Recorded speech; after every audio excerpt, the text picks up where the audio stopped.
So good evening to all of you. I am Dr. Pradeep Kumar, okay, Senior Principal Scientist, CRRI, New Delhi. Structure evaluation techniques for payments. Okay. So first I will go through functional evaluation techniques. In functional evaluation techniques, basically we are going to discuss three things. One is the skid resistance. Okay. Sometimes we feel, especially in rainy season, our vehicle, when we apply the brake, our vehicle get skid. Okay. So how to control it, or how to measure what is the present skid resistance values. Okay. So one thing. Second thing is the riding quality test, which is a basic test. Suppose you are constructing a road or you are evaluating a road network. Okay. So for that purpose, the one parameter is riding quality. Suppose in a particular district you have 25 roads and you want to prioritize. The basic thing is what we do earlier, we take the riding quality measurements, okay, and we prioritize based on the riding quality also. So this is one way. So riding quality is an important parameter which indicates the quality of the existing payments. And third one is the payment surface distresses. Okay, whether these distresses may be on the flexible payments or on cement concrete payments. So I think these two, the distress lecture may be covered by Abhishek Mittal and our cement concrete team. So I am going to deal with the skid resistance part and the riding quality part in functional evaluation. And the second part is the structural evaluation techniques. So what are the structural evaluation techniques? The one is the Benkelman beam deflection techniques. Maybe many of you already know about it. IRC 81 code is there. Okay. And the second technique is falling weight deflectometer. So IRC 115 is there. So that falling weight, the use of falling weight deflectometer, I have not seen much on our rural roads, but I was talking to some gentleman here. He told me that on rural roads also, we have some roads in PMGSY where we have the good crust, payment crust. There we can use falling weight deflectometer technique also for the to know the overlay requirements. So these are the basic things. So one is the functional requirements of payments. So what are the functional requirements of payments? So what we all want, it should provide a safe, comfortable and fast movement of traffic with minimum vehicle operating cost. We don't want a slippery surface. Nobody wants. Okay. That means we want a good texture present on the payment surface. Okay. And second thing is we all want a riding quality, good riding quality. So if your riding quality is good, so lot of things are there. क्या क्या बातें हो सकती हैं? I think we can talk in English and Hindi also, है ना? तो आपसे आपको थोड़ा आप जागे रहेंगे मुझे लग रहा है. तो उसमें क्या है कि if riding quality is good, तो जैसे non slippery surface, तो it is directly connected with the road safety. Road safety आ गया ना यहाँ पर तो. और when I am talking about the smooth riding surface, so it is connected with many things. One is road safety itself. If my riding quality is very poor, it is contributing for the road safety related issues and other thing. What कुछ भी बताइए आप, riding quality आपकी खराब है बहुत ज़्यादा, तो क्या क्या प्रॉब्लम्स हो सकती हैं? यदि स्लिपरी भी है तो सर स्मूथ राइडिंग हो नहीं सकती होगा. कौन सी? जैसे स्लिपरी है, हाँ, तो बड़े संभल के चलना पड़ेगा सावधानी. हाँ, वो तो आपका स्लिपरी है तो आपको संभल के चलना पड़ेगा. और that is connected with the texture part की बात कर रहे हैं हम, स्किड रेजिस्टेंस की बात कर रहे हैं, है ना. तो वो तो एक सेफ्टी इशू हो गया, स्पेशली इन रेनी सीजन. उसके बारे में हम डिटेल में बात करेंगे. Now the second thing is I want to know from you, if riding quality is not good, what you are losing. Riding quality नहीं है तो क्या क्या पॉइंट्स होते हैं, आप बताइए कुछ भी. Wear and tear of your vehicle, है ना, पूरा कंप्लीट व्हीकल डायनेमिक्स पे इफेक्ट आएगा, है ना, और आपके टायर की लाइफ भी कम हो जाएगी. और बताइए, बहुत बढ़िया बताया सर ने. कंफर्ट तो है ही. You will have more jerk, है ना. तो फ्यूल कंजम्पशन किसने बताया? आपने बताया. तो फ्यूल कंजम्पशन ज़्यादा होगा. आप समझ लीजिए कि आप इन टोटल अगर हम देखें इन सब चीज़ों को, बातों को कलेक्ट करें, तो your vehicle operating cost will be more. ठीक है. तो ये जो व्हीकल ऑपरेटिंग कॉस्ट हम कहते हैं वो यही है. इसके अलावा एक बात और कोई बता दे तो मतलब मेरी तबीयत खुश हो जाएगी. क्या एक और पॉइंट है जिसमें आपको यू आर लूजिंग. एक्सीडेंट तो सेफ्टी हो गया, नहीं ठीक है, सेफ्टी इज आल्सो देयर. बताइए एक चीज़ कोई बता दे तो नहीं तो फटाफट मैं बताता हूँ. Time is short. It is the time cost. Time जिसके बारे में हम बहुत कम बात करते हैं क्योंकि हमारे पास लगता है टाइम बहुत है. है ना। तो टाइम इज़ वेरी इंपॉर्टेंट। तो अगर आपकी राइडिंग क्वालिटी पुअर है तो then you are losing your time also, है ना। तो that is also important. And third one is the distress.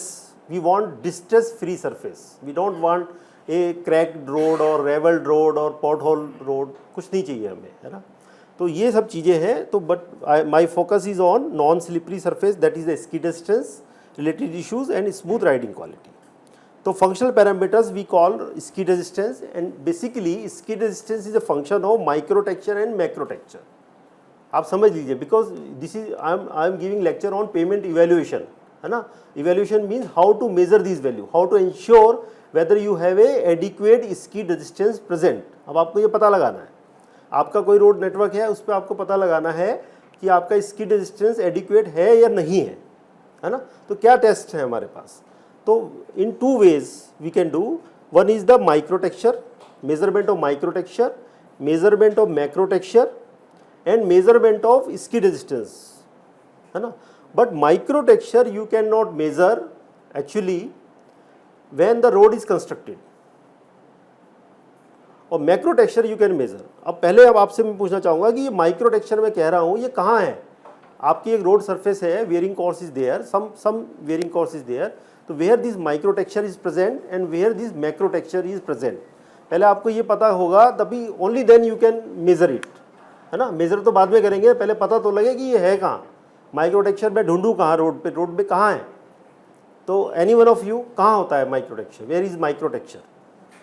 बिल्कुल कंप्लीट रोड की बात कर रहे हैं, ये रोड आपने अभी नई रोड बनाई है, ओके, तो where this micro texture is visible, तो इट इज नॉट विजिबल, है ना। I will not take much of your time, it is not visible actually. This texture is present on the aggregate surface of the wearing course, जो aggregate की surface होती है उसके ऊपर ये present होता है ना। तो indirectly you can measure it in terms of skid resistance, not directly, है ना, micro texture. But macro texture it is visible, macro texture आपको विजिबल होता है। जो आप वेयरिंग कोर्स में, जो टॉप सरफेस पे, जो आप सरफेस में कुछ एग्रीगेट के बीच में वॉइड्स देखते हैं ना, स्पेस देखते हैं, है ना, तो वो क्या है आपका, that is macro texture, that is your macro texture. And both micro texture and macro texture they are contributing for the skid distance, okay. तो now we have two things, if you want to measure, if my road is constructed, I cannot measure micro texture, but what I can do, I can measure the macro texture I can measure, and I can measure directly ski distance also. तो ये दो चीज़ मैं आपको बताने वाला हूँ, how to measure macro texture. तो macro texture आप समझ रहे हैं, तो मैक्रो टेक्सचर कैसे मेज़र करना है, इसमें कोई पैसा खर्च नहीं होता। सबसे अच्छी बात क्या है कि लोग बाग हमेशा कहते हैं ना कि सर हम कैसे मेज़र करें, हमारे पास तो इंस्ट्रूमेंट ही नहीं है ना। हाउ वी इंश्योर कि my road surface is safe, है ना, in aspect of skid distance macro texture present है नहीं है। तो उसके लिए बहुत आसान तरीका है, कैसे मेज़र करेंगे मैं आपको बताता हूँ। फिजिक्स में जाना पड़ेगा थोड़ा सा।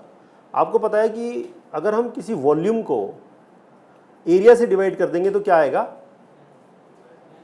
एक लेंथ आ जाएगी ना आपके पास, राइट। तो what we will do here, very simple, we take a known volume of sand, known volume of sand. अभी आप बेसिक समझ लीजिए, बाद में बात करेंगे कि उनके सैंड के स्पेसिफिकेशंस क्या होंगे, किस सीप से रिटेन होगा, किस से पास होगा, ये सब चीज़ें तो स्टैंडर्ड में मिल जाएंगे आपको, है ना। आप इसकी बेसिक समझ लीजिए।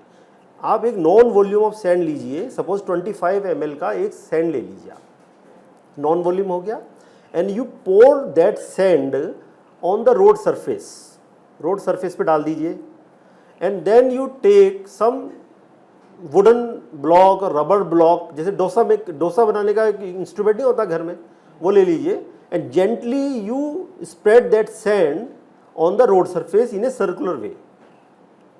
समझ में आ रहा है?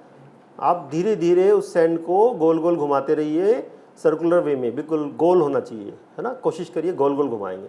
तो at a particular time what will happen, you will not be further, you can not further expand it after some time. क्या होगा, सारा सैंड उन पोर्स में चला जाएगा। आप कोशिश भी करेंगे तो और बड़ा सर्किल नहीं बनेगा, है ना। Now what you have to do, you know the volume, okay, and you measure the area of that circle, divide it, what you will get, texture depth जो मैं बात कर रहा हूँ that is called macro texture. हो गया? कितना पैसा लगा इसके अंदर? कोई इंस्ट्रूमेंट लगा? कुछ नहीं लगा। बट ऐसा नहीं है, अब क्या होता है कि कोई भी काम करना है तो उसको एज पर स्टैंडर्ड करना होता है ना। तो उसके लिए now I will tell you this technique is known as sand patch method. ये जो मैंने टेक्निक आपको बताई वॉल्यूम डिवाइड बाय एरिया, इसको हम बोलते हैं सैंड पैच मेथड, और इसका एक ASTM स्टैंडर्ड भी है। In that standard it is written very clearly कि द सैंड कौन सा सैंड होना चाहिए, है ना, वो कौन सा सैंड होना चाहिए, उसकी आपका ग्रेडेशन क्या होना चाहिए सैंड का, that I will tell you. तो मेरे ख्याल से मैंने आपको बेसिक समझा दिया। अब एक और चीज़ समझने की कोशिश करते हैं। अभी तो हम बात कर रहे हैं skid distance is a function of micro and macro both, है ना। अब आपने खाली मैक्रो टेक्सचर मेजर किया सैंड पैच से, इसकी सिग्निफिकेंस क्या है? अगर आपने खाली मैक्रो टेक्सचर मेजर किया, what is the significance of it? तो how many of you know about the hydroplane? एक छोटी सी बात करते हैं, हाइड्रोप्लेन की बात करते हैं। हाइड्रोप्लेन क्या होता है? ये थोड़ी बड़ी बड़ी टर्म्स हैं, लेकिन मैं जिन लोगों को नहीं पता है मैं उनको बहुत सिंपल वे में समझाने की कोशिश करूंगा, जिससे कि आपके दिमाग में आज बैठ जाएंगी तो फिर कभी निकलेंगी नहीं, है ना। एक्चुअली जब हम रोड पे, सपोज आप एज्यूम कीजिए देयर इज़ वन रोड, नई रोड बनाई है आपने, सब macro texture is present. Macro texture now all of you no, आपको मैक्रो टेक्सचर भी पता है, मेजर कैसे करते हैं वो भी मालूम है, ठीक है। अब आप सोचिए बारिश हो रही है बहुत तेज, है ना, और बारिश होने के बाद जो वाटर की ड्रेन आउट की एक स्पीड होगी, वाटर फ्लो हो रहा होगा किसी स्पीड से, ठीक है, एक स्पीड उसको ध्यान रखिए। अब second speed is your vehicle speed, your tyre is rotating, tyre भी घूम रहा है, okay, and suddenly you apply a brake apply किया and your vehicle get skid. क्यों स्किड हो रही है? Because there is no contact between the tyre and the road surface, pavement surface के बीच में कॉन्टैक्ट ही नहीं हुआ। उनके बीच में क्या है? पानी है। वो पानी क्यों है? पानी इसलिए है क्योंकि जो वाटर ड्रेन आउट की जो स्पीड है ना, वो कम है टायर की स्पीड से। आप समझिए, अगर टायर की स्पीड कम होगी और वाटर ड्रेन आउट हो रहा होगा जल्दी जल्दी, तो क्या होगा? There will be a perfect contact between the tyre and the pavement surface, तो there will be no skid. अगर कॉन्टैक्ट हो गया तो कुछ नहीं हो गया। तो इसका मतलब क्या है कि जो वो हाइड्रोप्लेन बना, जो पानी की फिल्म बनी, वो क्यों बनी? क्योंकि आपकी सरफेस पे मैक्रो टेक्सचर एडिक्वेट नहीं था, वो नहीं था, है ना।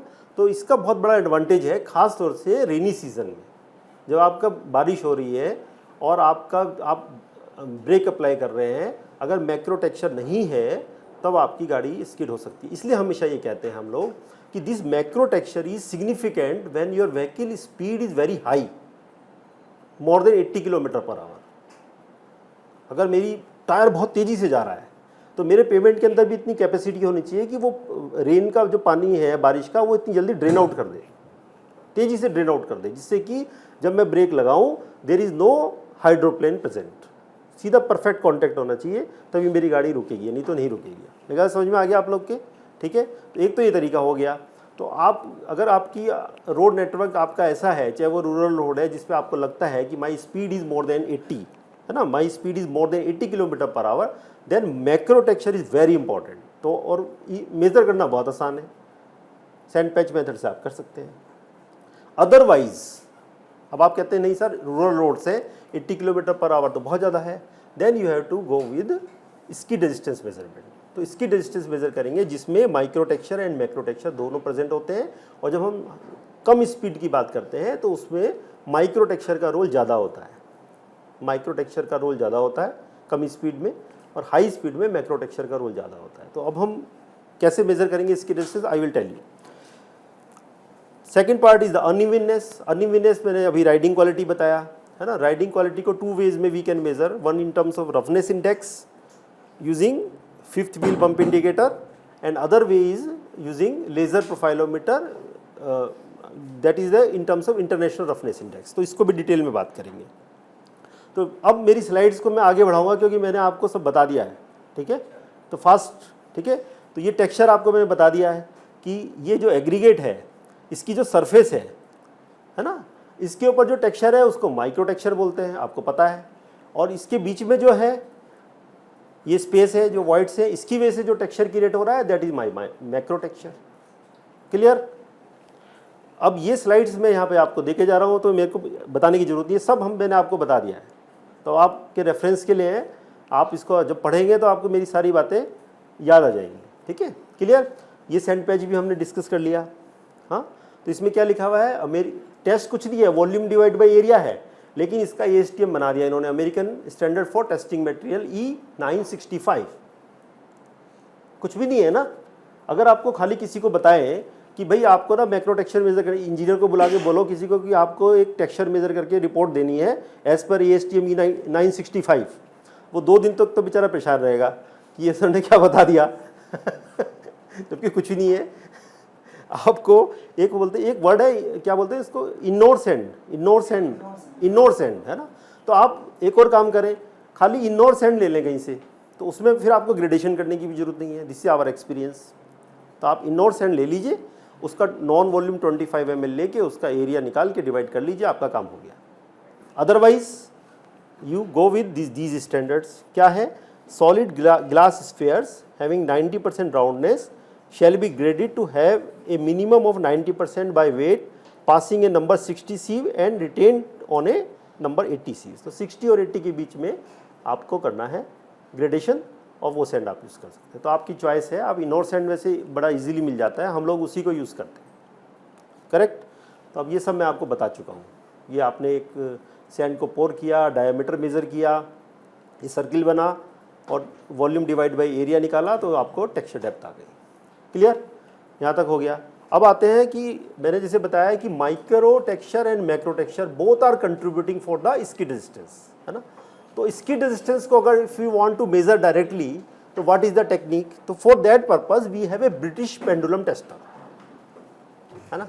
तो for that purpose we have a British pendulum tester, इसको बोलते हैं British pendulum tester.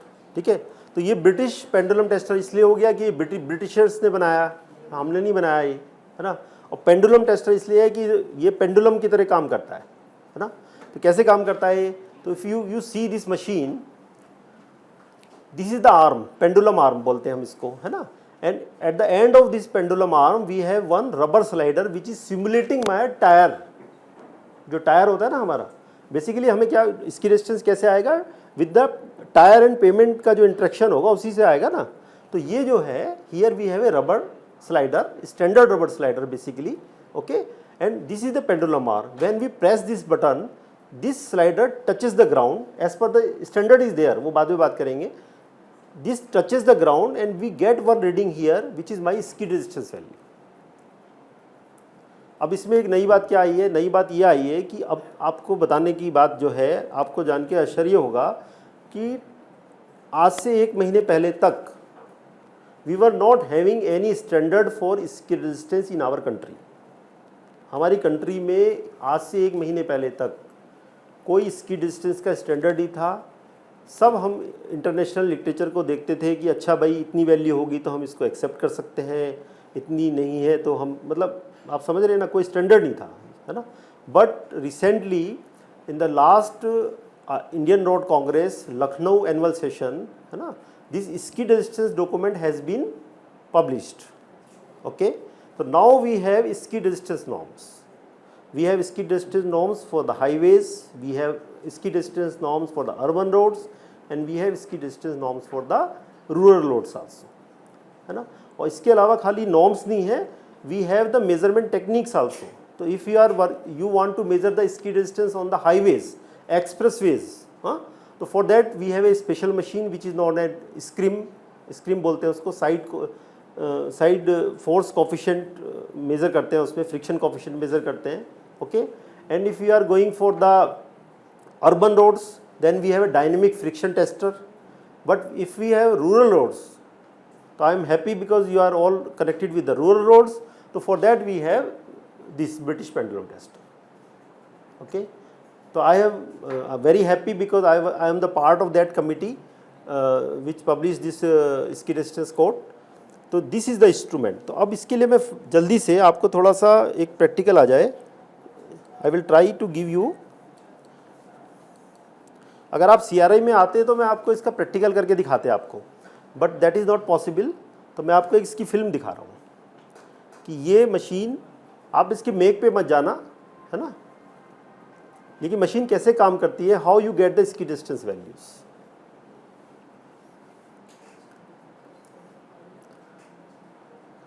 This is the machine, as I told you, it has 3 legs, 1 leg here, 1 leg here and 1 leg at this end.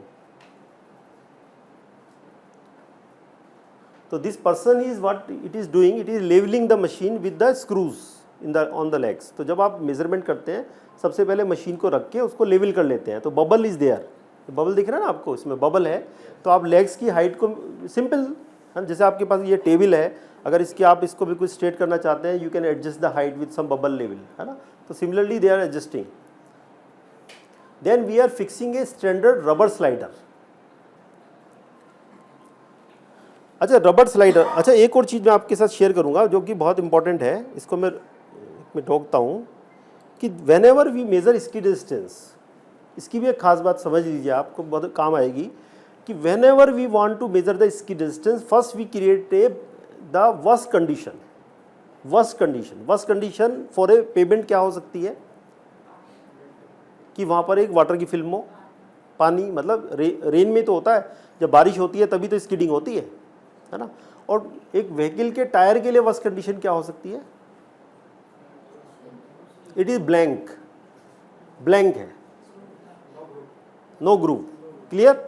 तो आप world की कोई भी machine उठा के देख लीजिए, any machine you see for the skid resistance measure, they create 2 things, they use the blank tyre and they first spray the water on the road surface.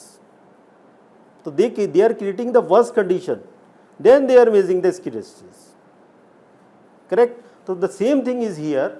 When we use this British pendulum tester, we have a slider, okay, which has no grooves. It is not a tire actually. It has some standard rubber as per ASTM. Again, it has some standard. चला दें इसको।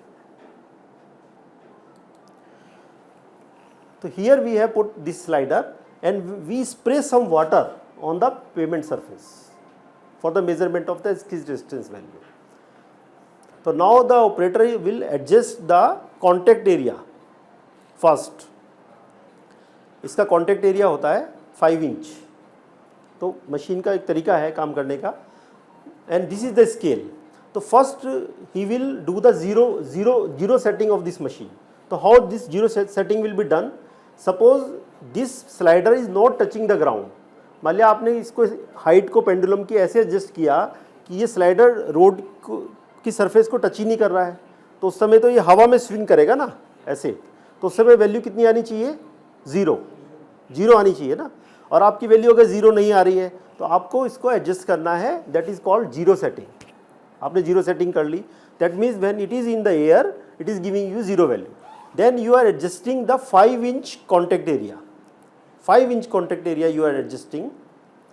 Once it is adjusted, यहाँ पर इस तरह के training programme में यही प्रॉब्लम होती है कि आप प्रैक्टिकल हम आपको करके नहीं दिखा सकते, है ना।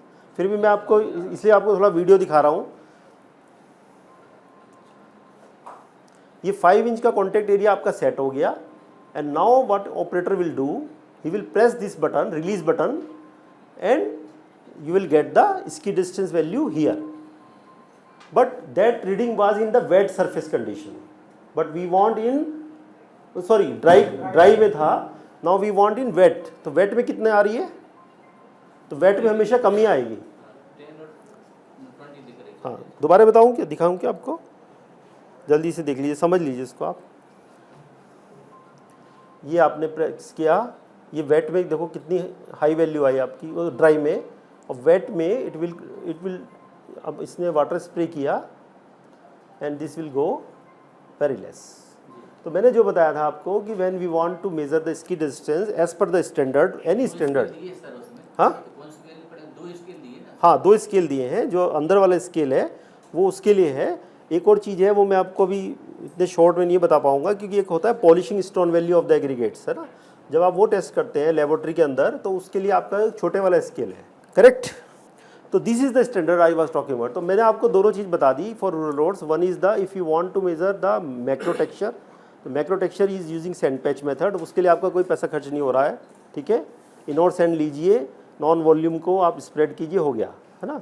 A second method is the British pendulum tester, that will give you the skid resistance values, correct. And now this is the code जो which was release in Lucknow. मैंने आपको बताया जो हमारे चीफ मिनिस्टर हैं और हमारे जो सेंट्रल मिनिस्टर हैं नितिन गडकरी जी, उन्होंने इसको रिलीज़ किया। हाँ, तो this is now we have guidelines for the skid resistance and these are the guidelines for the highways. ये हाईवेज के लिए है। अगर आप इसको वैल्यूज को देखें तो ये 0.30 बता रहा है ना, if you are using a SCRIM machine, है ना, 0.30, लेकिन ये हाईवेज के लिए है ना। और second value is if you are using the dynamic friction tester or logged wheel tester, this is for urban roads, okay, urban roads, okay. If you are using a logged wheel method, value required is 42, similarly DFT value, but you concentrate on these values. आप इन values पे ध्यान दीजिए कि these are for rural roads. You see recommended British pendulum number for major district roads and rural roads, okay. So what we want, we have 3 levels.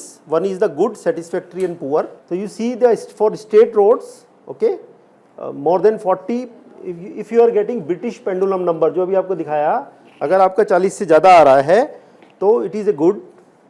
If it is 40 to 30, it is satisfactory. Less than equal to 30 is poor, and which is my intervention level. Intervention level का मतलब ये होता है कि अगर आपकी less than 30 आ रही है तो immediately you should do something. Okay, otherwise it may lead to accidents in rainy season, ठीक है। आपका रेनी सीजन में एक्सीडेंट हो जाएगा अगर 30 से आपकी वैल्यू कम है।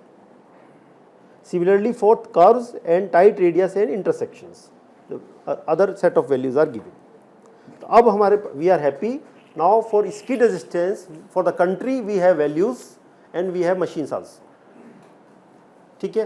First part is over, skid resistance. Now very quickly road roughness. तो रोड रफनेस के लिए हम ये फर्स्ट स्लाइड के बारे में सब बात कर चुके हैं। आप लोगों ने मुझे बताया ये सब चीज़ें जो देखो आपके आंसर यहाँ पे लिख दिए मैंने, ऑटोमेटिकली आ गई हैं। आपने जो बोला ये सब चीज़ें यहीं पे आ गई हैं, ठीक है। इसको छोड़ देते हैं। हाँ, टाइम मैंने वो छुपा के रखा ना, मैंने इनसे कुछ मैंने पूछा इनसे, टाइम इज़ वेरी इंपॉर्टेंट, है ना। अब हाउ टू मेज़र रफनेस, अब बात करते हैं रफनेस कैसे मेज़र करनी है।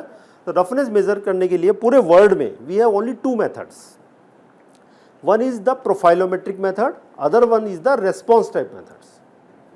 अब दोनों के नाम आपको समझ में आ रहे हैं। Profilometric method means you are using some instrument, some technology which can give you the true profile of the road, actual profile of the road, actual profiling आप कर रहे हैं, okay.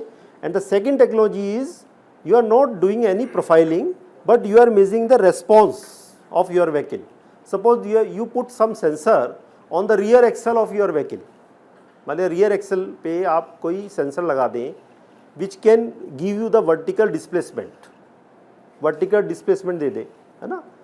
अब आप जब उसको गाड़ी चलाएंगे at some standard speed, मैं बस आपको अभी प्रिंसिपल बता रहा हूँ रेस्पॉन्स टाइप क्या होता है। तो what will happen depending upon the undulations present, कोई अंडुलेशंस होंगे रोड पे, your rear axle will move up and down, है ना, and do all those vertical movements will be recorded with the instrument, sensor जो आपने रखा है Excel के ऊपर। और उसके जो वर्टिकल मूवमेंट है उन सबको आप 1 किलोमीटर में या 100 मीटर में आप उनको सम अप कर लीजिए, है ना। तो you will get some value in millimetres. कुछ मिलीमीटर्स में आपको सब पता लग गया कि भाई इतने मिलीमीटर आपका डिस्प्लेसमेंट हुआ, 100 मीटर में हुआ या 1 किलोमीटर की बात करते हैं, है ना।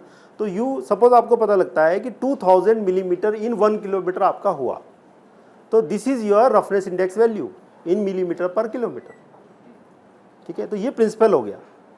अब किसी ने क्या किया, इस सेम प्रिंसिपल को यूज करके somebody has made 5th wheel bump indicator, other company has made car axle mounted bump indicator. So the principle is same, you are measuring in response type, you are measuring the response, है ना। somebody has made 5th wheel bump indicator or car axle mounted bump indicator, or now the latest one is the people are using the mobile phone for the roughness measurements, तो mobile phone में कैसे कर रहे हैं वो बताता हूँ आपको अभी मैं। मोबाइल फ़ोन में क्या होता है, जितने भी मोबाइल फ़ोन्स हैं एंड्रॉयड हमारे पास हैं अब, इनमें there is a accelerometer device होती है। एक्सेलरोमीटर मतलब which can measure the acceleration. तो अगर आप इसको गाड़ी में फिक्स कर दें कहीं पर विंडशील्ड में, तो what will happen with the undulations, vehicle will have some vibrations, है ना। तो all those vibration will contribute to the acceleration to the accelerometer. Accelerometer में रिकॉर्ड हो जाएंगे सारे एक्सेलरेशन, रिकॉर्ड हो गए, है ना, विद डिस्टेंस कहाँ से आएगी, because your mobile phone is having GPS also, तो GPS can give you distance also. तो आपको डिस्टेंस भी पता लग गई और जितने भी एक्सेलरेशन हुए उस डिस्टेंस में वो भी आ गए। अब फिर आगे फिजिक्स में जाते हैं। If U double integrate your acceleration what you will gate, बताइए आप लोग, थोड़ा सा आपका रिवीजन हो जाएगा 10वीं क्लास का है ना। आपने डिफ्रेंशिएशन और वो पढ़ा था ना, इंटीग्रेशन पढ़ा था ना, है ना। तो हम लोग क्या करते हैं, एक्स होता है हमारा क्या, डिस्टेंस, है ना, वर्टिकल भी हो सकती है और हॉरिजॉन्टल भी हो सकती है, डिस्टेंस है, डिस्प्लेसमेंट। और dx बाई क्या होता है, d बाई dx कितना होता है, उसको बोलते हैं स्पीड। एक बार और उसको डिफ्रेंशिएट कर देंगे तो क्या हो जाएगा, एक्सेलरेशन। अब इसको उल्टा करें, एक बार इंटीग्रेट करेंगे तो विल गेट स्पीड। तो once you have measured the acceleration, you can get the vertical displacement and that vertical displacement cumulative value can give you the roughness index also। तो ये एक लेटेस्ट है, ठीक है। तो ये हो गया आपका रेस्पॉन्स टाइप। तो profilometric systems means you are using some technology which can give you the actual picture. Now in profilometric system again we have two categories. One is very accurate, we call it as a class 1 category where profiling interval is 25 millimetre or less. मतलब आप एक longitudinal direction में profiling कर रहे हैं with some machine, but your interval भी तो होगा ना, कोई दो पॉइंट के बीच की, दो पॉइंट की जब आप प्रोफाइल बना रहे हैं 2 पॉइंट की डिस्टेंस होगी ना कुछ। तो if your distance is less than or equal to 25 millimetre then it is a class 1 machine which gives you highest level of accuracy and give you roughness index in terms of IRI बोलते हैं, आपने बहुत सुना होगा। IRI कितना है, riding quality मतलब IRI, and the unit is metre per kilometre, okay. And the second class of profilometric system is the other class which is more than 25 millimetre, that is class 2। Again it is giving IRI and the unit is meter per kilometer.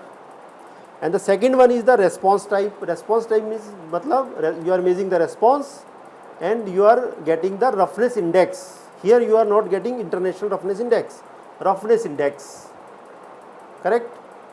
हो गया दोनों। अब question ये आता है कि कई बार कुछ लोग पूछते थे कि भाई मेरे पास तो रेस्पॉन्स टाइम मशीन है but I want IRI value, या किसी ने कहा कि मेरे पास तो प्रोफाइलोमेट्रिक सिस्टम है but I want roughness index value. तो for that purpose in our IRC SP 16 2019 which is latest code again, तो वी हैव, ये सब बता दिया मैंने आपको, RI 630 IRI 1.12, ये इक्वेशन आप यूज़ कर सकते हैं। तो if you have IRI value you can get the roughness index value, and if you have the roughness index value you can get the IRI value. तो this equation is reversible equation, ये तो mathematics है, simple है ना। तो आपके पास कोई भी मशीन हो, चिंता करने की कोई ज़रूरत नहीं है, you can get the roughness index. तो this is the fifth wheel bump indicator. अब ये बताइए आपको ये मशीन किस किसने देखी है? सबने देखी होगी, मध्य प्रदेश में तो सबने देखी होगी मुझे लग रहा है मैम, देखी होगी हाँ आपके पास है ना, तो आप पता है सबको या बताऊं? बताइए इसके बारे में, बता देते हैं, ठीक है।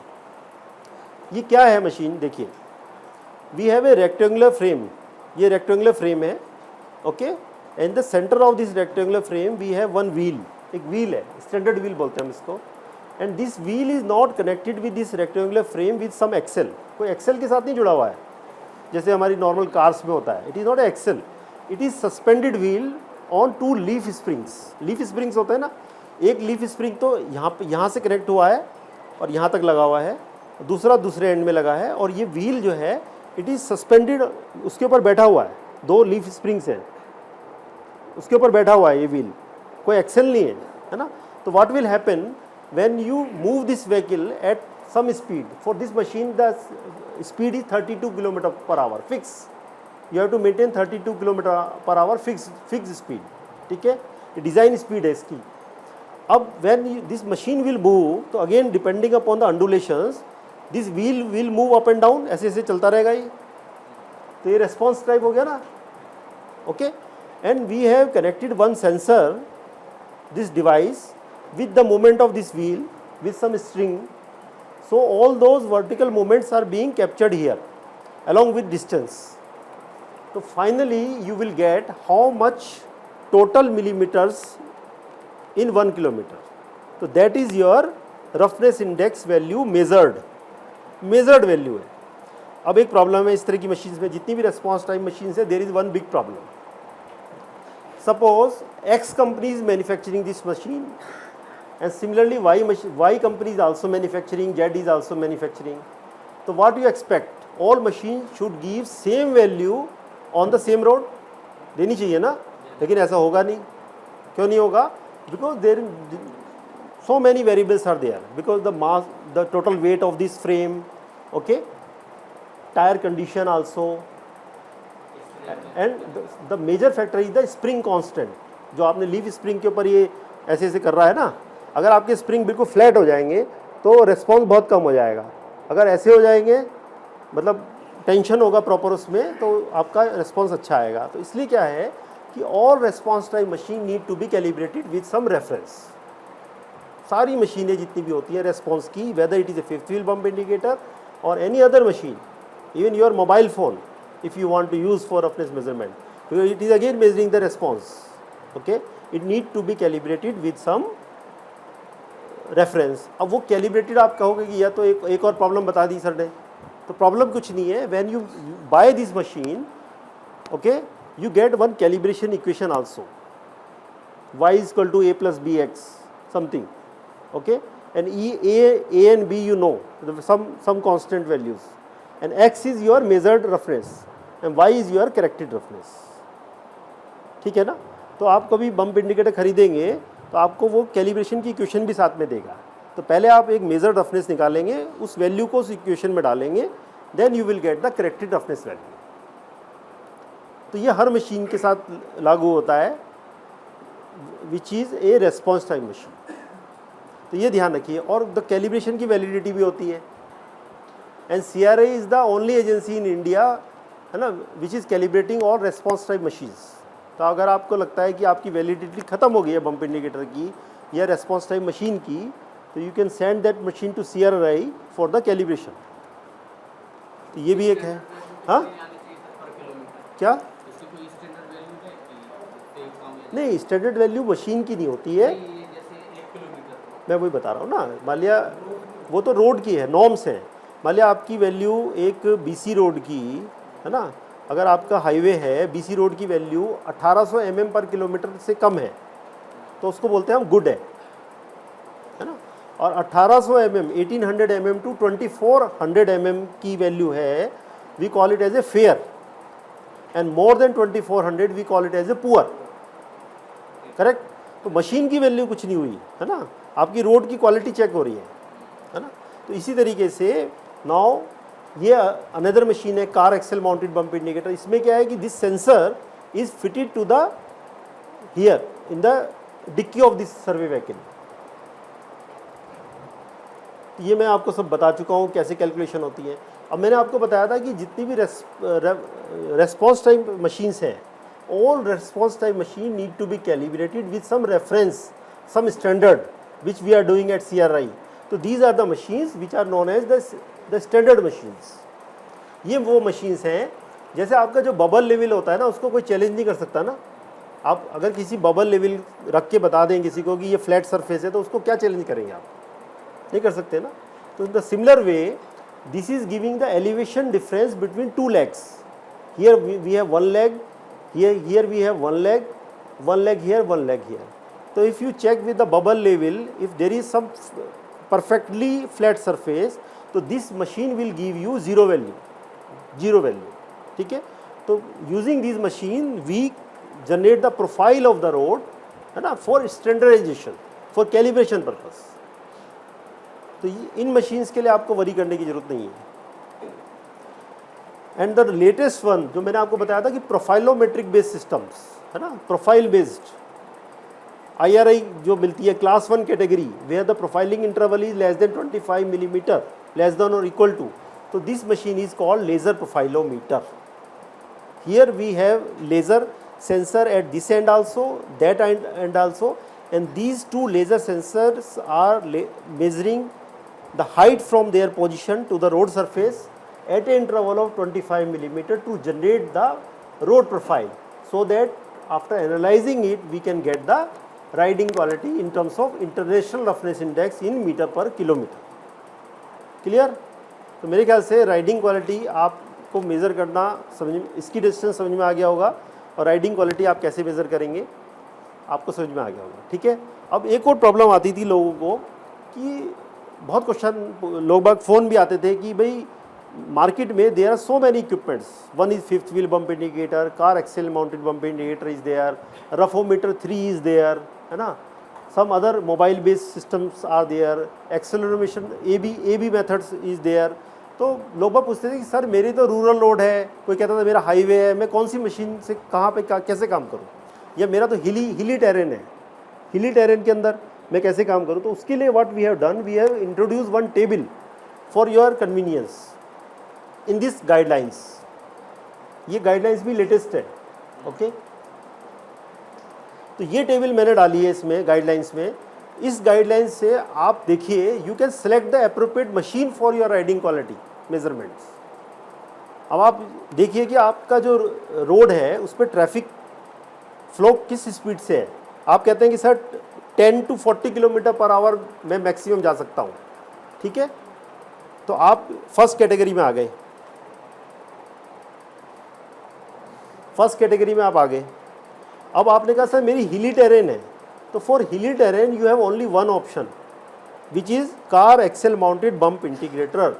There you can not use fifth wheel bump indicator. मैं आपको ये बताना चाहता हूँ, आपने कहा कि हमारे पास फिफ्थ व्हील बम्प इंडिकेटर है, don't use that machine because it is difficult to maintain 32 kilometre per hour and also difficult to negotiate with curves, जो आपको फ्रिक्वेंटली हिली टेरेन में आएगा, and you will get absolutely wrong values of riding quality.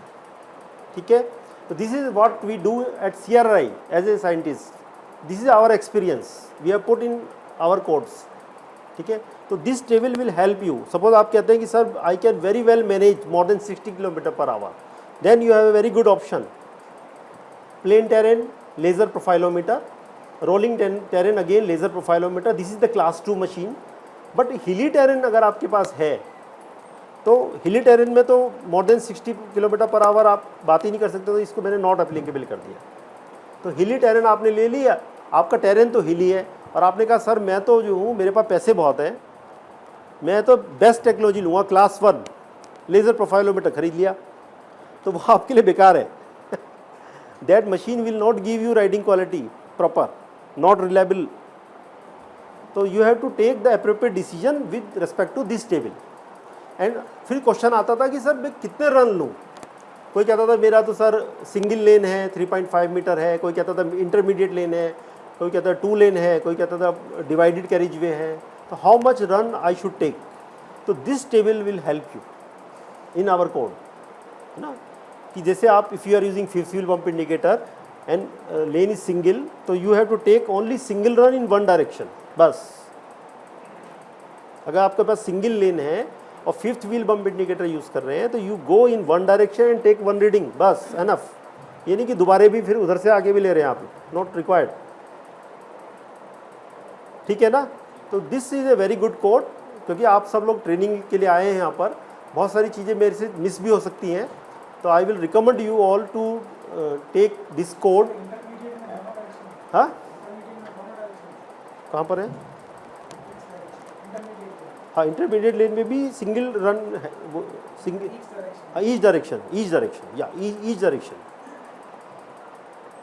तो अभी क्या है कि मैं जैसे बताया आपको कि ये जो कोड्स है ना, आप कहोगे ये कोड कहाँ से मिलेगा, तो मैंने अभी रिसेंटली देखा all these codes are available free of cost as per government of India guidelines. क्या है, ला करके कुछ है ना, वायलेशन है? नहीं, वो तो ऑनलाइन अवेलेबल है सब कुछ। हाँ, लॉ रिसोर्स कर, हाँ .org पे ये सब आप गूगल पे टाइप करेंगे ना, ये सारे कोड की आपको सॉफ्ट कॉपी मिल सकती है जो मैंने देखा है। तो this is again our code, मैं आपको शेयर कर देता हूँ। इसका एक एक वर्ड मैंने लिखा है शुरू से लेकर आखिर तक। मतलब कई बार होता है कमेटी मेंबर्स होते हैं, उनके वैल्यूएबल कमेंट्स होते हैं, बहुत अच्छी बात है, लेकिन इसको जिस कहते हैं ना लिखा किसने है पूरा, मैंने इसमें चैप्टर नहीं लिखा है, मैंने पूरा कोड मैंने लिखा है।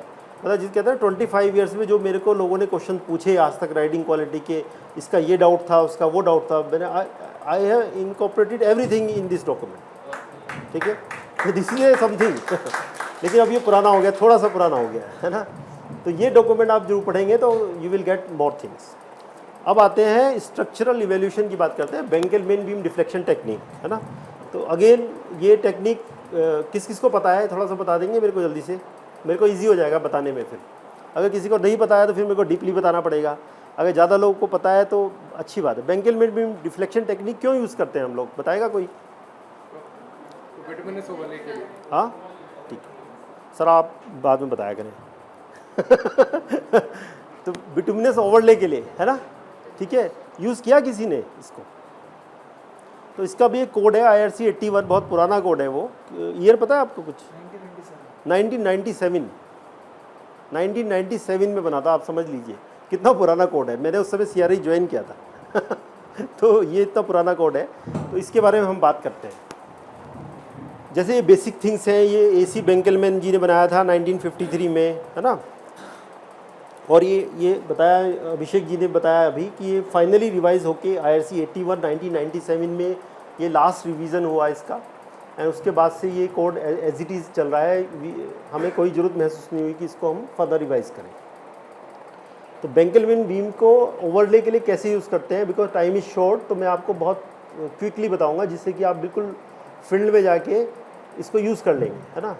मैं इसकी आपको डायमेंशन वगैरह बताने की ज़रूरत महसूस नहीं करता कि कितना, कि इसकी लेंथ कितनी है, इसका कहाँ पर क्या है, बहुत सिंपल है ना।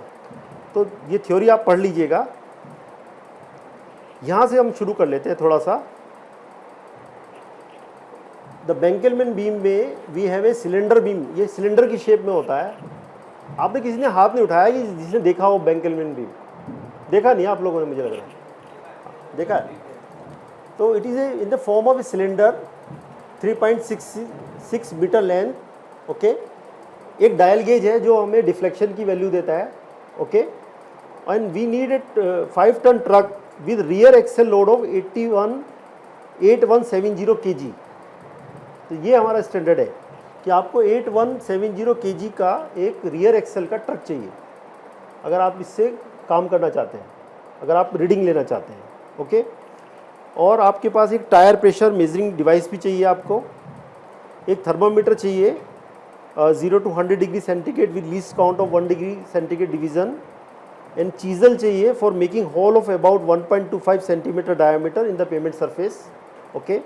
And glycerine for temperature measurements, and sample tin for collection of soil samples for moisture content determinations. तो basically what we are going to do here, two things, okay. So one is, first we are going to measure the deflection with the Benckelman beam deflection of the pavement, which is okay.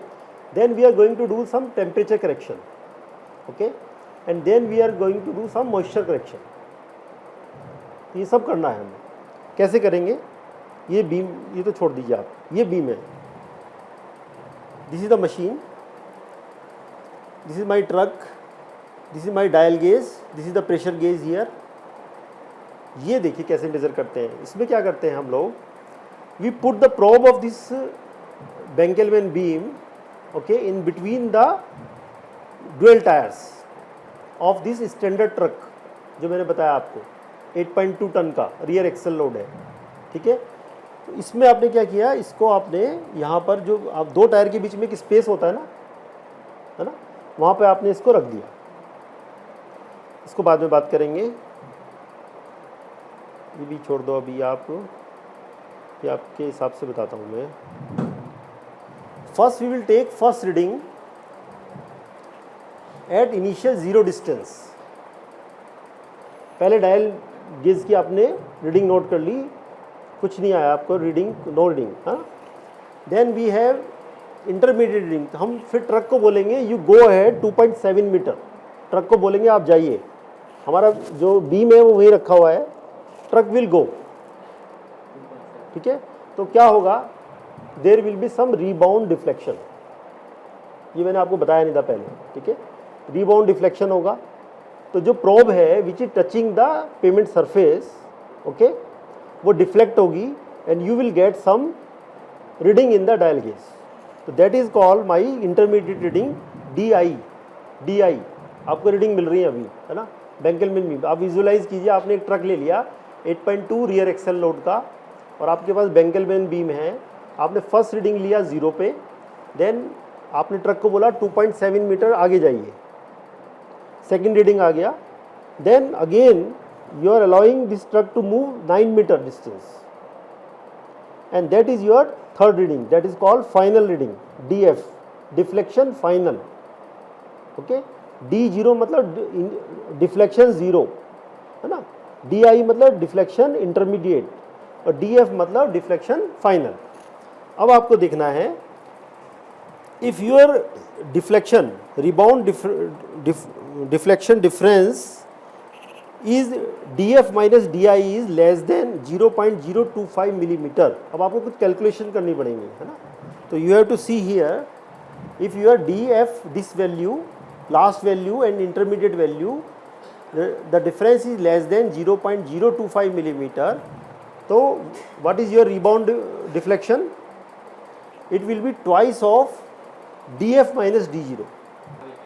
हाँ हाँ, नहीं, beam अपनी जगह पे रखा हुआ है, मैं वही बता रहा हूँ.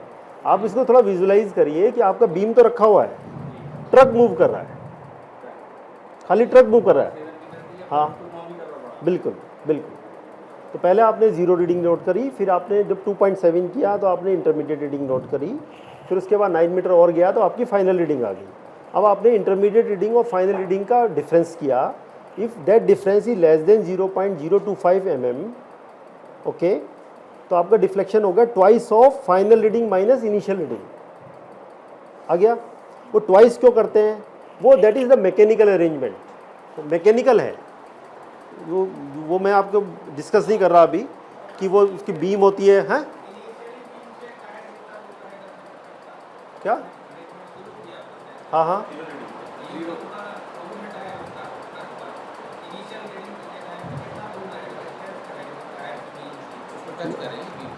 नहीं टच नहीं करना है. मैं बताया जो रियर व्हील है ना, उनके बीच में जो स्पेस है ना, उसके सेंटर में आप उस प्रोब को रखना है, जमीन को टच, सरफेस को टच करके रखना है. ड्यूअल टायर्स है ना आपके, ड्यूअल टायर्स, 2 टायर है ना पीछे ट्रक के, उनके बीच में कुछ स्पेस है ना. अब आपका deflection difference suppose DF minus DI is more then था 0.025 मिलीमीटर. तो हमें कुछ एक लेग करेक्शन करनी होती है इसमें. I am not going for the more details. तो उसमें आपको D कैसे निकालना है, इस फॉर्मूले से निकालना है. तो आपके दोनों केसेस में आपने D निकाल लिया. ओके, आपका D आ गया, D वैल्यू आ गई 30 डिग्री सेंटीग्रेड, है ना. इट मे बी 40 डिग्री, है ना. तो आपको उसको नॉर्मलाइज करना है 35 डिग्री सेंटीग्रेड पे. तो उसके लिए कैसे करेंगे, तो आपकी जो भी डिफ्लेक्शन की वैल्यू आएगी, मैं आपको बहुत सिंपल तरीके से बता रहा हूँ इसको, है ना. अब आप इसके बाद अगर कोड पढ़ेंगे तो आपको सब चीज़ें समझ में आनी शुरू हो जाएंगी. तो क्या करेंगे, आप मुझे बताइए कि अगर आपका डिफ्लेक्शन अगर आप लेते हैं 35 पे, आपने कोई डिफ्लेक्शन लिया, ओके, एक सेम रोड का डिफ्लेक्शन आपने 40 डिग्री पे लिया, तो कौन सा डिफ्लेक्शन ज़्यादा आएगा बताइए. सेम रोड, जब टेम्परेचर 30 था आपने डिफ्लेक्शन लिया, और जब टेम्परेचर 35 हो गया तब आपने लिया, तो विच डिफ्लेक्शन इज़ मोर? हाँ, ज़्यादा वाले का डिफ्लेक्शन ज़्यादा आएगा. ठीक है, इसका मतलब है कि अगर आपने 30 डिग्री पे लिया और हमें नॉर्मलाइज करना है 35 पे, तो जो डिफ्लेक्शन आया वो कम आया, है ना. You need to add something, है ना, to normalise it for 35 degree centigrade. तो इसका फॉर्मूला है, थंब रूल है 0.01. 0.01 mm पर डिग्री सेंटीग्रेड।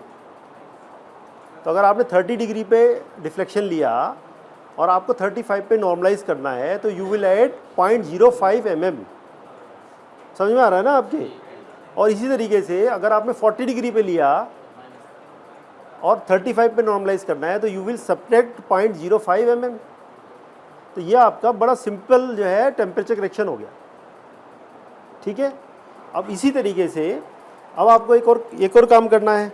वो क्या करना है बताइए? एक और करेक्शन करना है, apply correction due to subgrade moisture, ठीक है। अब उसके लिए क्या है कि we have 3 types of soil. इसको पीछे जाना है, अब हम पीछे जाएंगे। Seasonal variation correction. तो we have 3 categories of subgrade soil: sandy, gravelly, clayey with low plasticity, clay with high plasticity, and 2 categories of rainfall.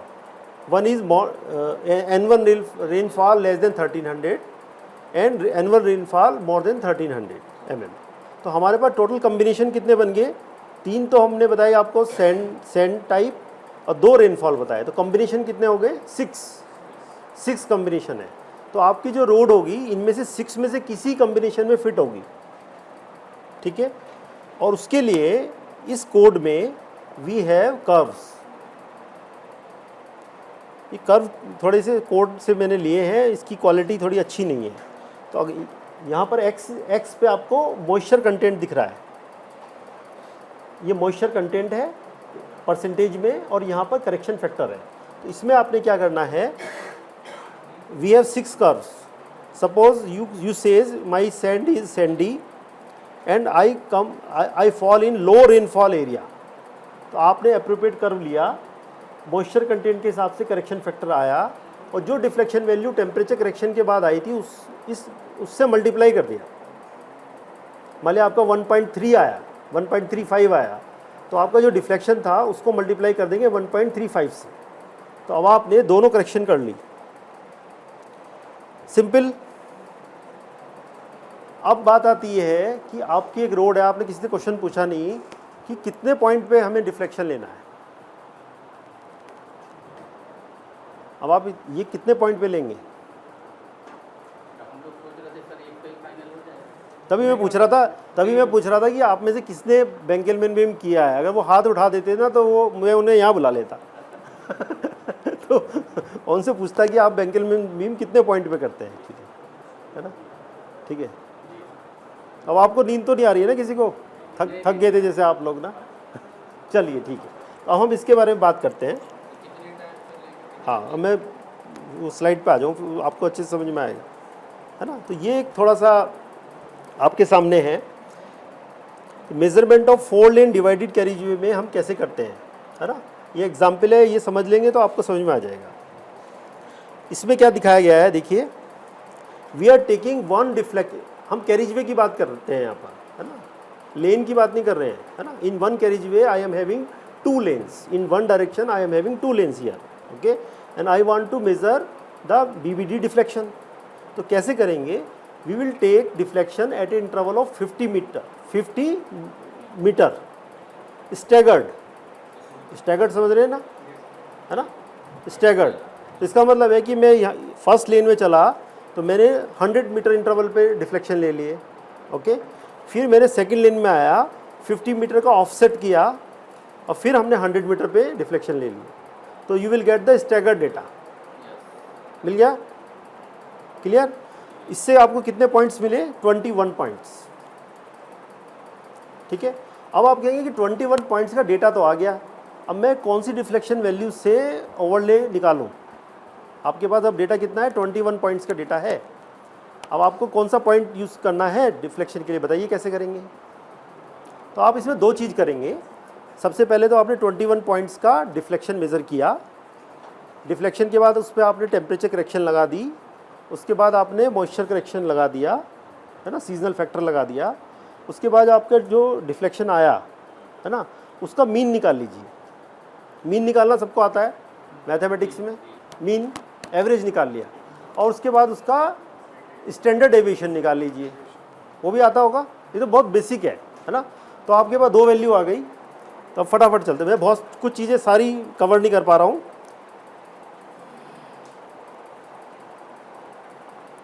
ये आ गया। अब आपको देखना है कि you fall in national highway and state highways में हैं अगर आप, it is major arterial roads, तो आपका जो फाइनल डिफ्लेक्शन होगा वो that will be mean plus twice of the standard deviation. आपने मीन निकाला था 21 पॉइंट्स का, you put that value here, standard deviation 21 points का you put here, multiplied by 2, deflection आ गया। But it is a major arterial roads, but in case of other roads you are just adding mean and standard deviation. अब कोई बताया मेरे को कि इसमें 2 से मल्टीप्लाई क्यों किया? अगर आप डिफ्लेक्शन बढ़ा देंगे तो ओवरले कम होगा ज़्यादा होगा? थोड़ा बढ़ेगा ना। तो ये जो है ना आपकी आर्टेरियल रोड्स है ना, NH एंड SH, तो इस पर आपने थोड़ा सा फैक्टर ऑफ सेफ्टी कहिए आप इसको, है ना, वो आपने लेके चले हैं यहाँ पर, बस बाकी फॉर्मूला सेम है। तब आपके पास डिफ्लेक्शन आ गया, फाइनल डिफ्लेक्शन आ गया, बेंकेलमैन बीम आपको यूज़ करना आ गया। अब मैं आपसे रिक्वेस्ट करूँगा यू गो एंड IRC 81 को थोरोली पढ़ेंगे आप, तो आपको थ्योरी समझ में आएगी कि रिबाउंड डिफ्लेक्शन क्या होता है, ट्रक क्रीप स्पीड पे चलता है, फिर पेमेंट कैसे डिफ्लेक्ट बैक होता है, ये डिफ्लेक्शन क्यों आ रहे हैं, है ना। तो आप क्योंकि सब प्रैक्टिकल इंजीनियर्स हैं तो मैंने आपको एक प्रैक्टिकलिटी वे में बताने की कोशिश करी। And now you just put, अब आपको जब आप ओवरले की बात कर रहे हैं तो आपको पहले पता होना चाहिए ना कि कितने MSA के लिए आप डिज़ाइन कर रहे हैं, है ना, सोच रहे हैं, तो वो MSA आपको पता है पहले से ही, है ना। डिफ्लेक्शन आपको आ गया, तो this curve can tell you the thickness, overlay thickness आपको इस कर्व से मिल जाएगी, ठीक है। तो this is called Benkelman beam deflection technique. तो ये हो गया आपका स्ट्रक्चर इवैल्यूएशन। इसके अलावा मैंने देख रहा था रूरल लोड्स के लिए और क्या हो सकता है, तो रूरल लोड्स में मैं देखा कि अभी भी स्टिल वी आर यूजिंग ये 0 to 5 scale rating system. We are for prioritisation of the maintenance activities we are using 1 to 5 scale system, है ना, यूज़ कर रहे हैं ना आप लोग इसको, है ना, कि आप रोड पे सर्वे करते हैं, but this is very subjective in nature. तो मेरा रिकमेंडेशन ये है इसके बारे में आपको बताना चाहूँगा कि now a new code is coming, okay, IRC 82 revise code, है ना, which we have just approved in the last annual session of IRC, है ना, and that will be released by within 6 months. That is under printing now, okay. In that now we have some rating guidelines for rural roads also in 0 to 100 scale, and that rating is not subjective. इसमें तो आप बता रहे हैं कि आपने ये गाड़ी लिया, ओके, और आपने देखा कि भाई if speed is less then 10 km/h तो 1 कह रहे हो, 10 to 20 कहा 2 कह रहे हो, 20 to 30 based on the speed. Similarly riding comfort, some people are using riding comfort. आप 2 लोग गए गाड़ी में बैठ के, आपने कहा riding comfort it is dangerous, तो आपने 1 दे दिया, रफ एंड बम्पी में 2 दे दिया, स्लाइटली अनकम्फर्टेबल है 3, कंफर्टेबल है तो 4, स्मूथ राइड थी तो आपने 5 दे दिया। तो these things are very subjective. अगर मैं इस टीम को भेजूंगा तो ये मेरे को 4 वैल्यू देगी, उस टीम को भेजूंगा तो हो सकता है 5 दे या 3 दे, वी डोंट नो, है ना। तो but in the new system, new IRC 82 code which is coming very soon, already approved, you will have a very objective way to rate the rural roads also, and you will get the final score in 0 to 100, okay. And in 0 to 100 scale, based on the value, the system will tell you whether you should go for the routine maintenance or preventive maintenance or periodic maintenance or minor rehabilitation, major rehabilitation or reconstruction. Everything the system will tell you, the software will tell you directly, okay. तो this is what I want to share with you. ये कुछ slides हैं, ये तो आपको मिल जाएंगे, okay. Thank you very much.